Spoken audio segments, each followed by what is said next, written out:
Hey everyone, so Tim here again, bringing you another video for a Blast to the Past series. And today we're going to be bringing you They Who Endure. So during the summer of 2020, They Who Endure, Shadow Owls, and Failure used to be one of the most powerful decks in the meta.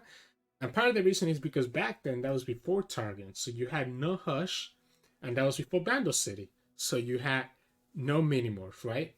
So there was a lot less stuff that could counter what They Who Endure could do, that could just grow continuously and just hit you with a big overwhelm unit, or could just Atrocity, right? So there was not a lot of counter to this deck, and he ended up being very strong. And ended up having a few of his cards ended up getting nerfed. So for example, the Curse Keeper, obviously the Escape Abomination, at some point used to be a 4/4, then it became a 4/3, and then it further got nerfed to a 4/2 after the Nasus Trash meta.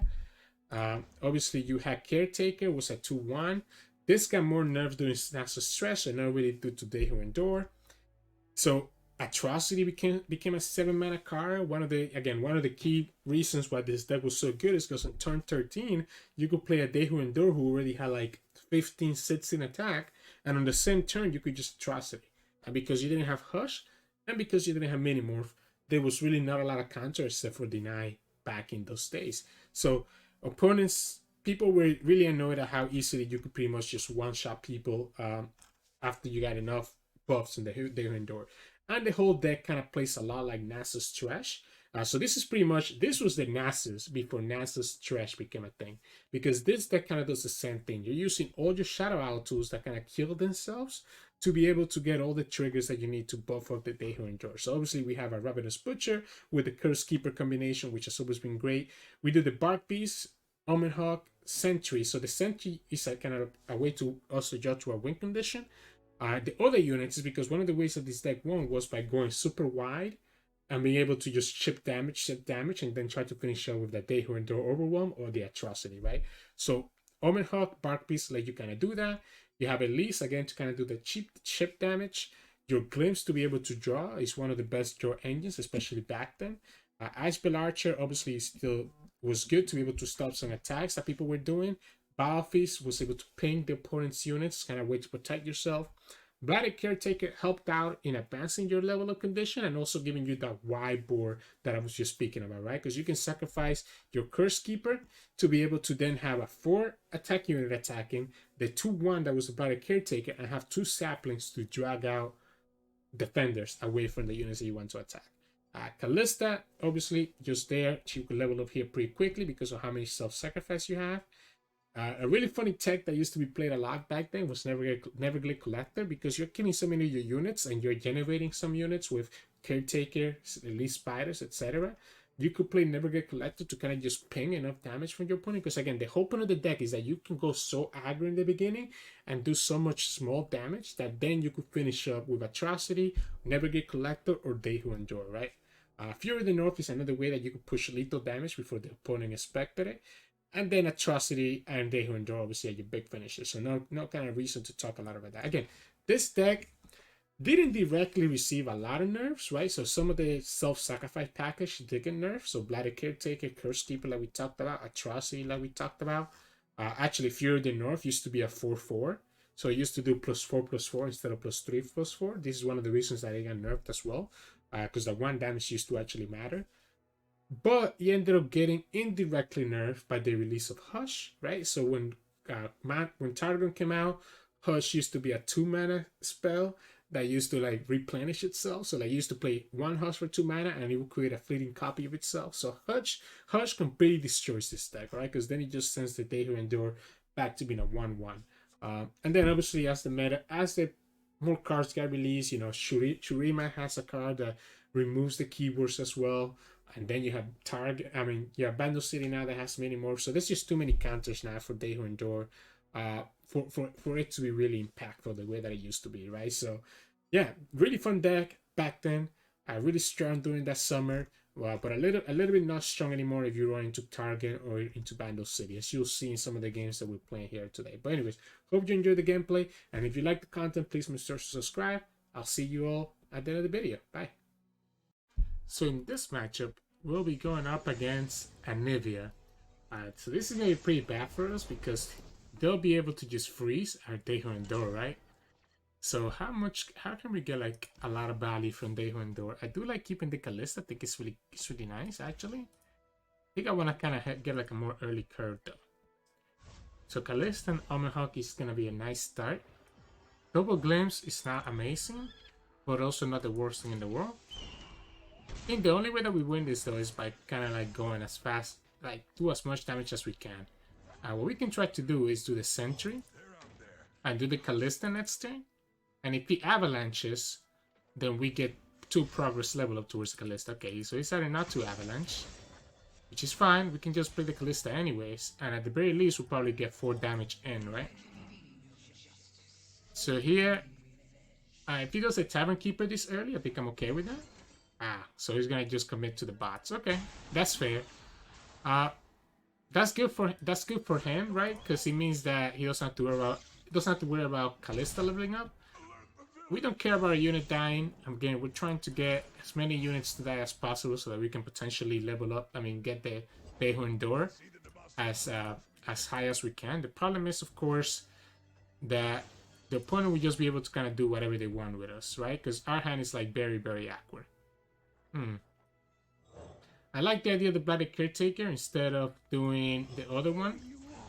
So instead of doing this one, I think it's better to do this one just so that we avoid a whale. Of course, we're still gonna just die to like a... Yeah, we're still gonna die to a lot of things here. Yeah, this... Oh, he just happened to have another bots, huh? I still think it's worth it to do the Glimpse now, start drawing. We are getting pretty heavily into our Dehu Endor. The only problem here is that, imagine if we had that at any point, right? The Curse Keeper, I think would have been really nice. The only problem is that he could have Vengeance, he could have Freezes, he could have so many answers to a Dehu Endor that it's not gonna be impactful enough, right? Double bots, so the opponent is obviously tagged to deal against Ahri Kennen, which is putting us in a tough spot because the double bot is able to just kind of destroy us every single time.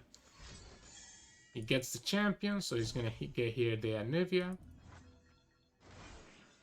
We can summon the Curse Keeper. I don't think it's a big deal. Oh, I like the Green Glade. I like this better now. So if he attacks here, he's just gonna give us 1. Sure. So maybe we can start trying to burn them down. Next turn he's gonna have 8 mana, so not enough to do a Ruination. Meaning that Curse Keeper into Blighted Caretaker might actually be okay. Let's do this and kind of see what he does. Again, I guess the problem right here will be if he has like... oh, he's just gonna Vengeance this. Wow.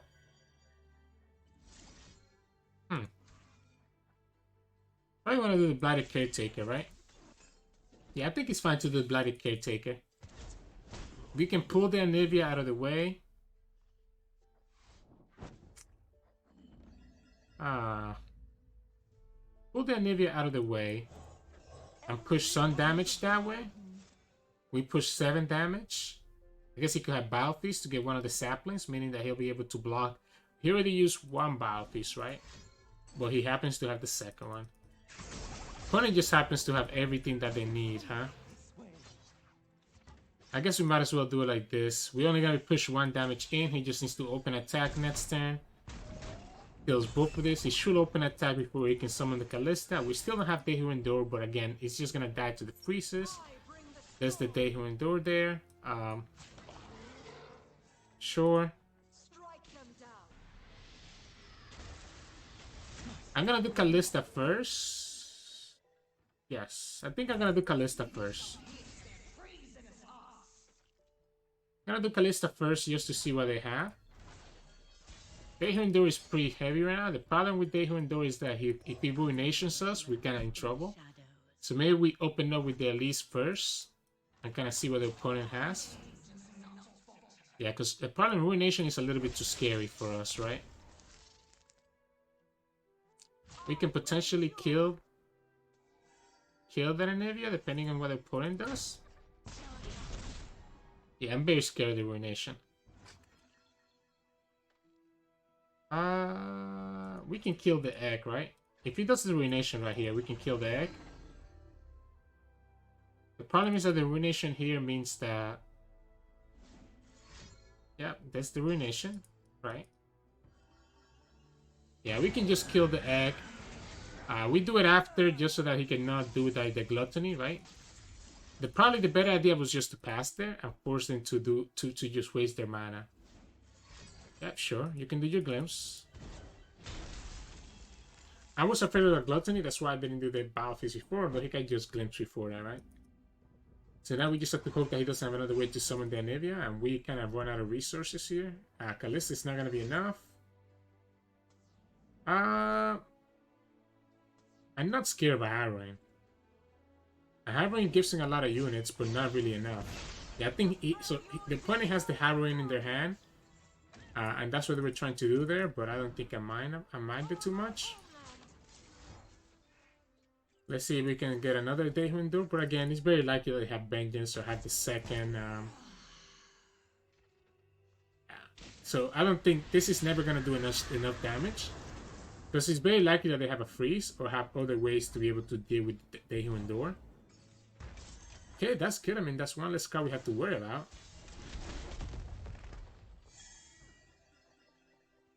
We'll do the Bark Beast first. We'll do the Day Endure first. Second, sorry. So that if he kills the Day Endure, maybe our Bark Beast gets a little bit of damage in. Has to be Vengeance, right? So it has to be Vengeance that he has to deal with this, or I guess the freezes also do it. There's no way the opponent doesn't have either freeze or Vengeance, right? He's digging for it. So maybe the opponent doesn't have freeze or Vengeance. I don't think it matters, the Bark Beast, whether the Bark Beast lives or not, doesn't really matter, right? Wait, isn't this game? He doesn't have anything. We just need to push 3 more damage. We can let this die. I mean, we don't have to let it die. We can save it, and that's still pushing enough damage. Sure. Wait, we actually pulled through on this run? That's actually crazy to me. We could have done it either way. I can't believe that. So the opponent didn't have any freeze or anything for the second Day Endure? Obviously, they had the Harrow in their hand. That's what they were thinking. But yeah, there you go. That ended up working out. Day Endure, winning those games, even through so many, Vengeance, buff, and everything. So yeah, GG's. So in this matchup, we'll be going up against Akshan Sivir. So the rallies are going to be a little bit annoying, right? Because the rally will give him access to be able to kill us if they need to. I kind of like this hand. This is not a bad curve. Bark Beast is not bad, but not great either. Okay, I mean, double Bark Beast is not bad. They could get really powerful really quickly if the opponent is not able to take care of them. We'll go ahead and do it like this. If they want to just block like this, I'm okay with that. It means that we won't get the Bark Beast from the Omen Hawk dying. Otherwise, we're pushing 1 damage, which I'm also okay with, right? This deck doesn't really have any heal unless they're running.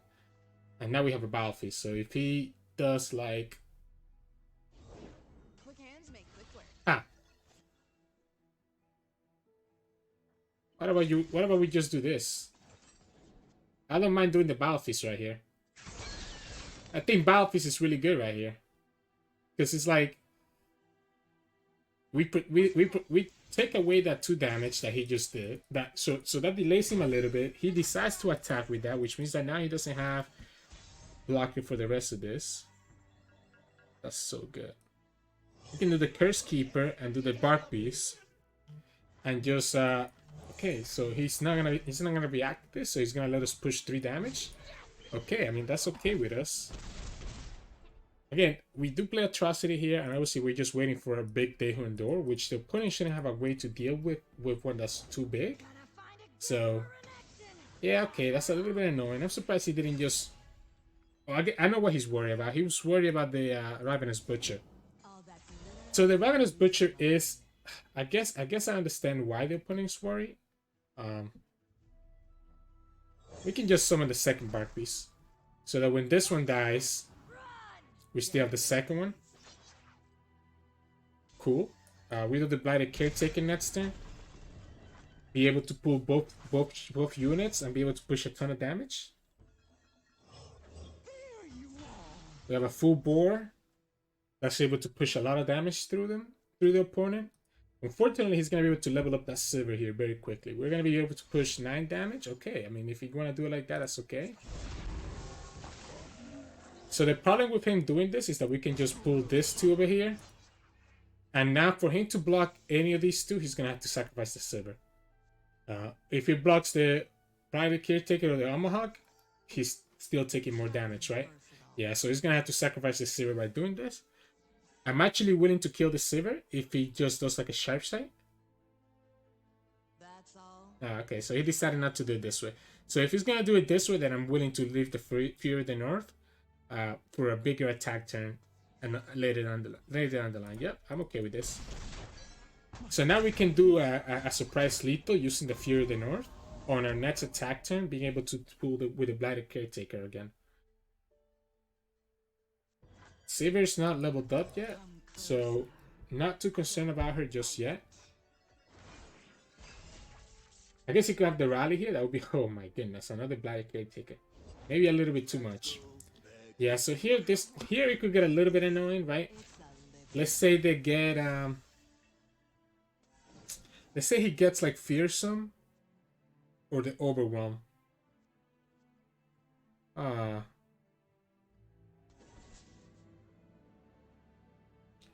If he gets Fearsome or the Overwhelm from there, then this would be a little bit annoying, right? So I think it's fine to just block this. The problem is that I don't have a great target for Blighted Caretaker, huh? I can survive against let's do this though. Let's get rid of this Elise. That's 3 more units that die for our They Who Endure.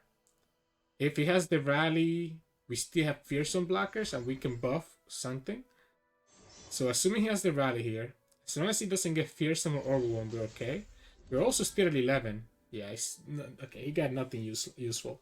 So even if he rallies here, we can just block with the saplings. Yeah, that's the... Okay, I mean... Sure, I mean, we just block him with the saplings, right? I guess he wants to get the attack from the Bruiser. And now he tapped out of most mana, so now he's only going to have 7 mana next turn. I don't see how he's going to be able to beat the second Caretaker. Now, if he gets Overwhelm or Fearsome here... Okay, tough. Okay, tough, I don't care about. So if we get another unit... I think we still open up with the other unit first. Like this. Just so that we can go super wide. I think it's more important for us to go wide than anything else. The problem here, even if he has the rally, he doesn't have enough to do rally plus Absolver. Yeah, so this is not really killing us, right? What we can do is just let's do the Blighted Caretaker. We know we're gonna block with the Sentry anyways, so there's no reason for us to not block with the Sentry. So we'll block the Sivir with the Sentry, and let's see if we get a draw for like a chip unit. Okay, Fury of the North, not ideal, and then we just kill him like this. And even if he has single combat, we have Fury of the North to buff whichever one he doesn't single combat with. Yeah, so he didn't have enough. If he had 8 mana to do the rally plus the Absorber, I wouldn't have developed the Sentry there. I would have just developed the Caretaker and just tried to go for lethal right away before he could do both rally plus the Absorber. But since he only has 7 mana, I knew that even if he rallied, he had no way to kill us. But yeah, GG's. So in this matchup, we'll be going up against Ahri, Kennen, Demacia, Ionia. So this one is the one that has the rally, which can be a little bit more annoying. But we do get the Elise and the Kalista, which is 2 fearsome attackers. And we get the Battle Feast as well to be able to kind of protect against some of the stuff. And we even get the Omen Hawk as a little bonus there to kind of give us a nice little curve. So we'll do the Omen Hawk first. No reason not to. I'm glad that we drew the Avarosan Sentry. Yeah, the Omen Hawk is not bad. Let's buff our stuff. We can summon the Elise here. Oh, nice. Bark Beast is going to be a 4/4. Sure. You see they're gonna block the Omen Hawk or the Spiderling, so it doesn't matter which way we attack. Like, it doesn't matter if we don't attack with the Omen Hawk, because if we just block the Spiderling, right? So, might as well push in the guaranteed 3 damage and call it a day. Now we have Kalista on the board, and actually we have a much better Kalista now, so... Alright. We'll do this. Next turn we'll do the Bark Beast. Definitely like the Bark Beast next turn over anything else. We can push a lot of damage this way. We can also Battle Feast our own Bark Beast if anything. I guess he could try to recall something. This is a very bad turn for him to do the Kinku Wayfinder, even if he gives him blockers. He's going to be getting hit by 7, unless he has like a Twin Discipline to block the Kalista. So that's why we have to attack with the Bark Beast to the right.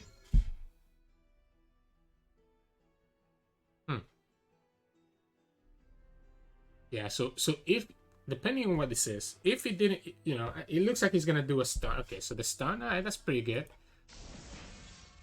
Stun is pretty good. I don't care sacrificing my Kalista here. If he has a Twin Discipline, I'm okay with him using the Twin Discipline. Because we have a second Kalista in our hand, right? Yeah, that's fine. That's one less Twin that we have to worry about later. And again, we still have the Bark Beast trigger now, and we can just summon the second Kalista again.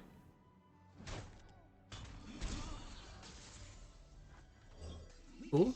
So now we still have a pretty heavy board here that he has to deal with. And he also, okay, so the collect is even better. Makes it a little bit awkward for him to attack and for him to block next turn. So every time he blocks, he's gonna be healing us 1. Nah, I don't think you're gonna have to commit a lot to kill that guy. Like a lot. Question is here, do we need to open or can we develop the sentry?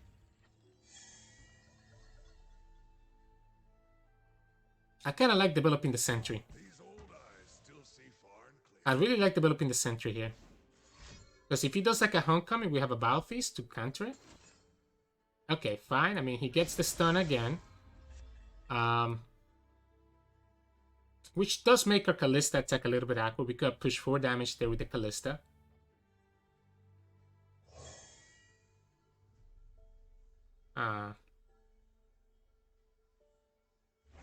Let's do it like this. Let's get that extra damage right now. Let's level up the Kalista and threaten next turn. Pretty good attack on the next turn. If he blocks, he's obviously going to be taking the damage anyways. We get the heal no matter what. He decides to save the fearsome blocker, which I respected. The problem with this is that we can just Battle Feast that, right? We do level up Kalista though, so do we need to Battle Feast that? That does give him progress towards that, and it gives him a draw. Do we prefer getting rid of the fearsome blocker? I think I prefer getting rid of the fearsome blocker over and obviously he's gonna have to commit the mana here. So he's gonna have to commit the mana here to be able to use the return. Otherwise we'll just do the Battle Feast and let him, you know, if he has a 1 mana recall in his hand, that's okay. Yeah, cool, you summon the Ahri. We'll take this for our troubles. I like saving the glimpse for next turn instead of doing it now because let's try to keep our HP as high as possible, right? The archer is great. The archer is amazing because he stops the Ahri from being able to attack. So he's gonna try to kill the never get collected. The problem that he's gonna have is that we're just gonna do this, right? So now the Ahri doesn't get an attack, and we have another attacker now in the field. So he's gonna have to pull this with the Kennen, I guess. Sure. But he's not gonna get the value from Ahri recalling another unit, and then next turn we can just open. I think it's fine to do the glimpse here. If he has the Nullify or the Deny, obviously he'll want to deny it right now. Okay, he can Nullify that right now. That's 1 more resource that we take out of the opponent. Stops him from having the 2 mana right now. He doesn't have a fearsome blocker next turn. So Kalista is gonna push in a lot of damage unless he has the recall, right? We should actually put the Kalista last because the Neverglade is going to be on the field. So now, even if he blocks everything, so we had to put Kalista last so that all these units attack before Kalista. So that was a slight misplay on my part. Funny thing is that if he recalls the Kalista, the Neverglade still stays on the field and he still goes down to 2 HP. We have enough mana to do Fury plus the Atrocity. And he only has 4 cards in his hand. So he's doing it this way so that he avoids killing as many units as possible. What if we threaten the Atrocity first?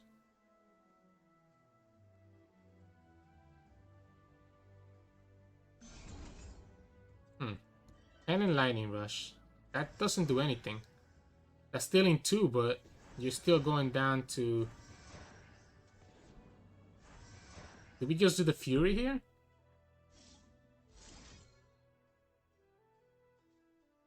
Because you're just dealing 2 damage to the Kalista. Which is being taken by the... Like, it's just being taken by the Neverglade Collector.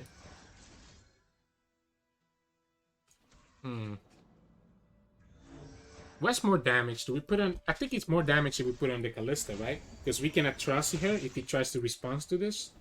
So this is lethal here on the stack. If he tries to respond to this, then he just loses. Yeah, GG's. That was a little bit interesting how the opponent played that out, but I guess he didn't have much of a choice. I still think it was a slight misplaced us attacking with Kalista first, but he ended up working out in the end anyways, just because of the Atrocity and the Fury of the North, I guess, threat in the game. But yeah, GG's. So in this matchup, we'll be going up against Viego Zed. Interesting. The problem, I hope that he doesn't run like Vengeances and Recalls though, right? I think we need our Day Who Endure. Might be a little bit too low, might be a little bit too early for it. So we'll keep this hand. Our Curse Keeper is a little bit awkward unless we get our Caretaker or our Ravenous Butcher. But I think it's still pretty good to keep it in our hand just in case that we draw one of those 2. So I mean it is fine than we run in our deck. It's also a good target for Glimpse, so it's not horrible either. I think Elise is actually a little bit worse than playing the Sentry, just in case that if he does have the Zed, we're gonna have to sacrifice our Elise, unless he doesn't have a blocker here. Alright, whatever. I'm still attacking. I'll kill the Fading Icon, trade the Fearsome, which is fine. And we can just play Kalista next turn and start advancing her level of condition, because if he plays the Zed, we can just block with the Spiderling. Okay, that's alright with me. I guess the problem is how quickly is that Viego gonna level up. Wow, he even gives me. I mean, that's fine. Again, if Kalista levels up, that's okay with us, and he's also helping us advance our condition on the Day Who Endure. I like the Sentry because the Sentry makes a good attacker here. If he blocks the Soldier, he's just giving us a draw. Ooh, that's an interesting. I still like attacking with the Sentry. If he blocks with the ranged Shadow Blade, well, we can Battle Feast it. Still giving us a blocker for next turn and being able to get rid of this value engine that he's going to have. So we can Battle Feast this here, and Kalista is going to be almost leveled up. We can still block the Soldier with the Spiderling. And again, this whole time we're progressing our Day Who Endure more and more. Cool. So Kalista is gonna level up this turn, right? Oh no, because somehow the opponent is playing Sonic Wave. What are what the heck are we playing against? Don't think it's worth to Glimpse right now. I think I'm gonna just summon the second Kalista and wait for the Glimpse to be targeted by the Curse Keepers. Why is he playing that card? Omenhawk is not bad. Omenhawk gives us a blocker for Zed next turn. Unfortunately, Viego being there is a little bit of a problem for us. Alright. Let's do this. Let's see what we can draw. I think at this point we have to try to turbo level the Day Who Endure as fast as possible. Yeah, perfect. Question here is, do we need to commit the second Curse Keeper? We have 7 mana next turn. I like keeping the mana for Fury the Nerf. I think Fury the Nerf can create some bonus scenarios here with the Viego. My consideration that he's probably also going to have the Death Mark though, right? So I like doing the Glimpse last turn because he gave us a fearsome blocker for the Viego. There's no way he's going to get Sonic Wave again, right? It's actually not a bad idea in this deck because you're going to have so many ephemerals that he ends up helping out.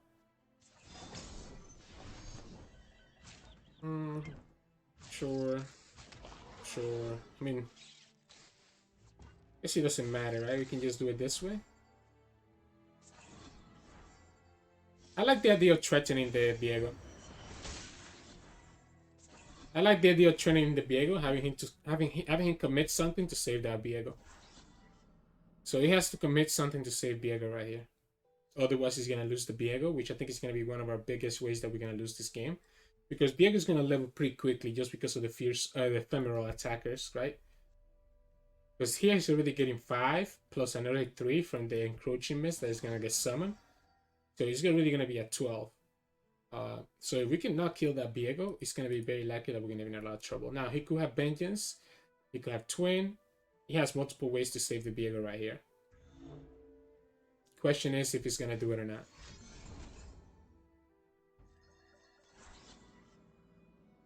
He's deciding to let his Viego go.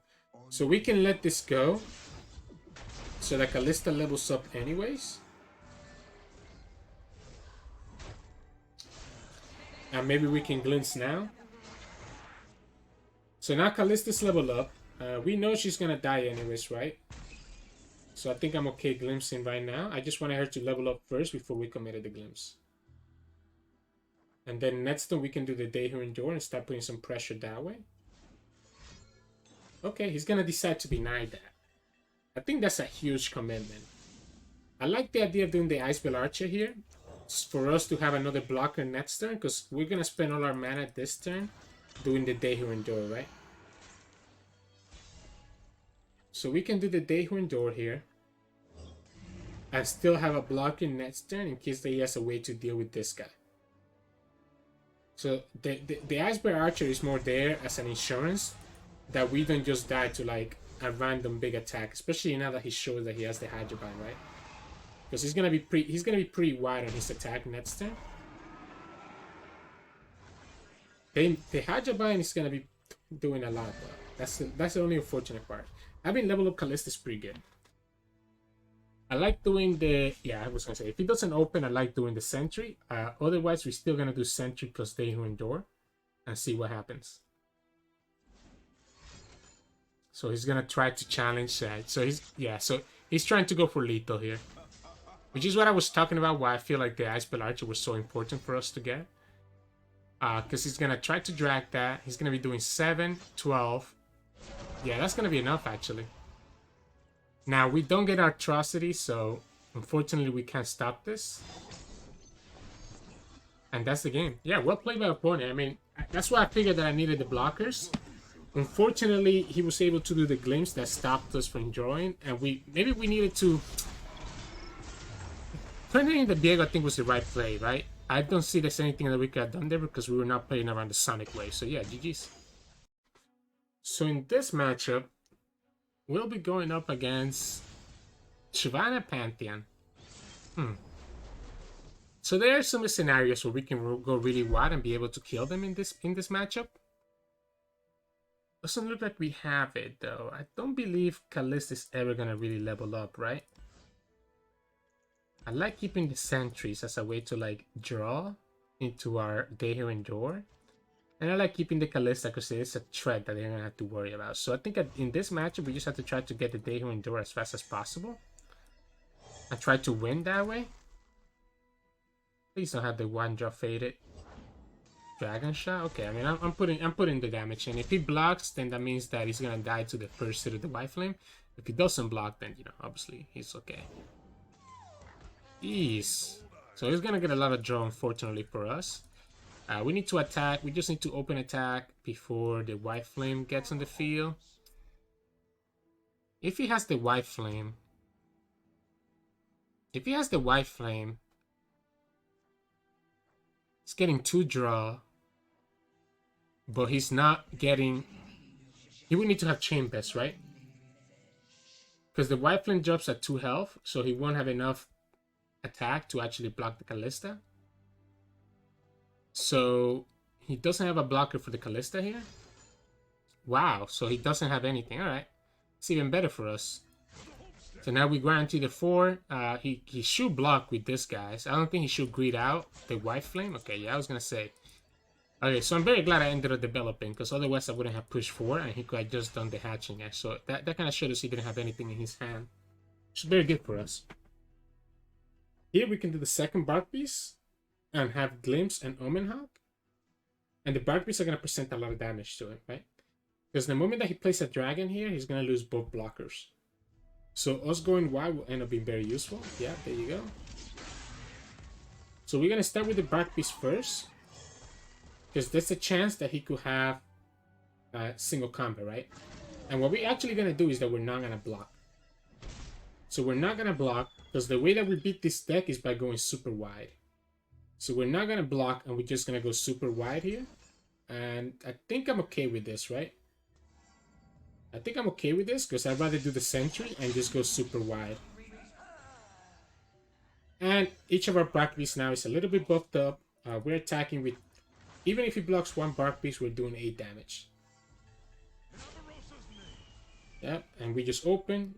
Eventually, our sentries are going to have to start dying, and we have 2 Glimpses in our hand. Giving us plenty of draw. We just need to try to draw into the They Who Endure. Unfortunately, he is able to just do something like Zenith Play, right?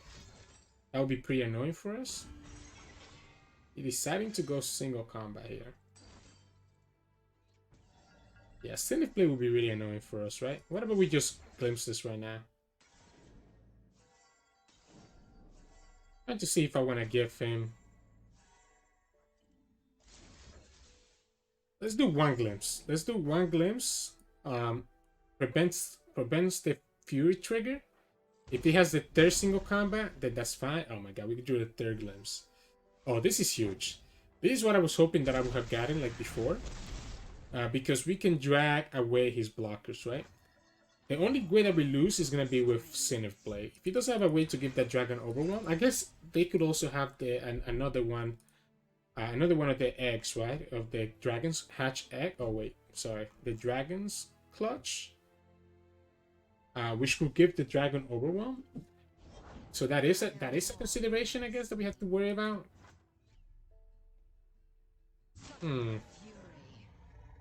I wonder if I'm supposed to not block this.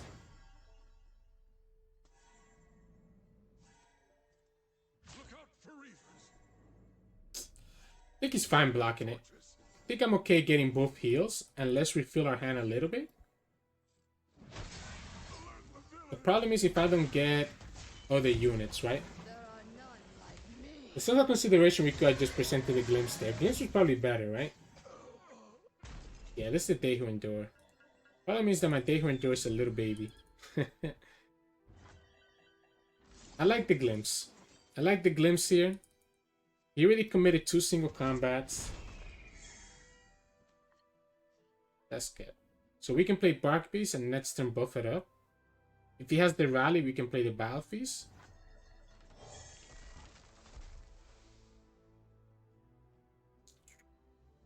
Yeah, if he has the rally, we can play the Battle Feast, right? What I want to be able to do is drag his units away. Because we still have a full attack here because of the Spiderling. So we can drag their 2 units away and be able to push for 9, and then he's going to be in range of Atrocity. We also have Fury of the North. The problem is, concerted strikes, right? Single combats. He already used 2 though. Potentially a Judgment. Judgment will be really big here. Through the darkness, I see something new. That also works out for him, right? Because he can just drag that.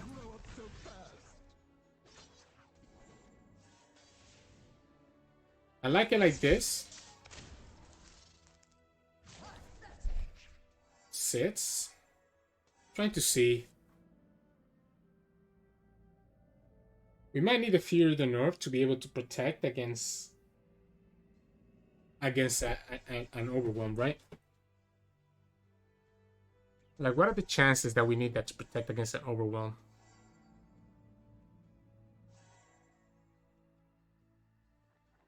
I like doing the glimpse here. Not giving the dragon any more fury procs. He's also gonna have the single combat from the Shyvanna. This is tough. This is tough. This is huge. This is actually huge. Because if he doesn't open attack, we have a way to freeze his big dragon. If he rallies, we have a way to freeze it as well. Actually, this is actually huge. Okay. He has to... Endure is still not strong enough. Again, here's the problem, right? If he has the Dragon Clutch that gives Overwhelm... No, okay. We need to do... if he has the Rally... So let's say he has the Rally. If he has the Rally, then we need to definitely summon the Kalista first, so that we can have another action to do the Icebell Archer next turn. That's the Rally. So now we can do the Icebell Archer like we talked about. And that stops a lot of his damage that he could have done. And it gives us a little bit bigger of They Who Endure. The problem is that if he has a second Rally, then we're gonna be in trouble. We can do the Battle Piece as well. Decided to do it that way. So he decided to go for 2 Dragon's Clutch. For 2 Strafing Strikes. I think I'm okay doing this. Yeah, let's just do the Battle Piece. Any unit that he kills is gonna just help us out. I think we can do the Fury of the North to try to save this. The problem is that our dragon is not big enough to survive against Shyvanna's single combat or concerted strike, right? So a single combat or a concerted strike just kind of kills our dragon anyways. Our They Who Endure anyways. Yeah, this is the problem, right? A concerted strike is still lethal here.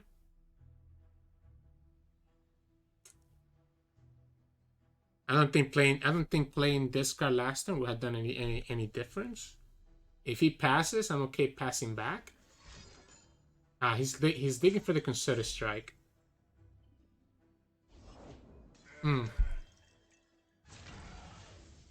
This is technically lethal. Actually, it's not lethal because he can just block with the dragon, right? Sharp Sight. We do the Fury of the North, I think. He's gonna single combat. This is lethal now, no? He just threw the game by doing this? Because now the Overwhelm gets through. Opponent got a little bit greedy. He needs to have another one now. And if he has another one, he's gonna be sacrificing his Shyvanna. So he got greedy. Like, all he needed to do there was just the Sharp Sight. I would have still committed the Fury of the North. But he ended up working out. Because he ended up giving us the overwhelm damage that we needed. But yeah, GG's. Hey, welcome back everybody. So hope you enjoy those games. So just like we've been doing with the other Blast to the Past videos, we'll take here a few minutes and see how we can improve this deck in today's meta. I don't think there's going to be a lot of things that can change in this deck, but I think it might not be worth it to go. We'll see, right? Because They Who Endure is quite a bit weaker now. But we want to be able to keep the theme of this deck, or They Who Endure deck. So let's see how we can make it work with They Who Endure still in the deck. I think Elise is still pretty good because she's able to do some chip damage in, especially against Ahri Kennen because she's fearsome, while also summoning extra units that end up dying to kind of progress your They Who Endure. Kalista might be a little bit of a different question though. Let's see if there's any champion that's better than Kalista here though. Like, I think Kindred doesn't fit the win condition of this deck. Neither do any of these other guys though.